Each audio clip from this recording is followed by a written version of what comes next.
I want to take a second and explain why your really smart, logical business decisions might actually be hurting your company. And I want to use the example of Simpson's paradox. Imagine you're going to a farmer's market and you want to buy some fruit. So you have two different people that have fruit stands here. You have Amy and you have John. And we look at their apples. Amy has 3 apples left, 2 of which are bad. John has 100 apples left, 50 of which are bad. If you were to buy your apples, you'd probably want to buy them from John. You'd have a better chance of getting a good apple.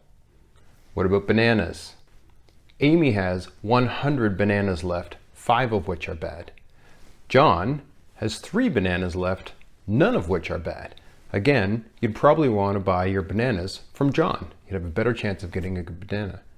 But what if you were to take a step back and look at this in total? Amy has 103 pieces of fruit, of which only 7 are bad. John has 103 pieces of fruit, of which 50 are bad. So when you look at it from this context, Amy's probably the better person to buy your fruit from. So what does this have to do with your business? This Simpson's paradox is a perfect metaphor for how a lot of decisions are made within companies.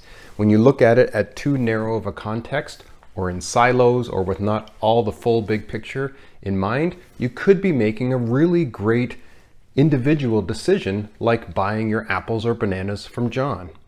But when you take a step back and you look at the bigger picture, your customers, your employees, your culture, what's best for your business long term, it's better to make a completely different decision like buying your fruit from Amy. What does this really mean? What are the real challenges that we need to be trying to solve as business owners? What are the real goals we should have in order to set our businesses up for success long term? The biggest problem we all need to be focused on is indifference. Solving the problem of indifferent customers so that they resonate with you, your products and your services, so that they love doing business with you. And the problem of indifferent employees, so that they become passionate about working for you and your company. How do you do this? You build a customer-centric and innovative company. Those are your goals. That's where you set your sights. That's how you break Simpson's paradox for your business.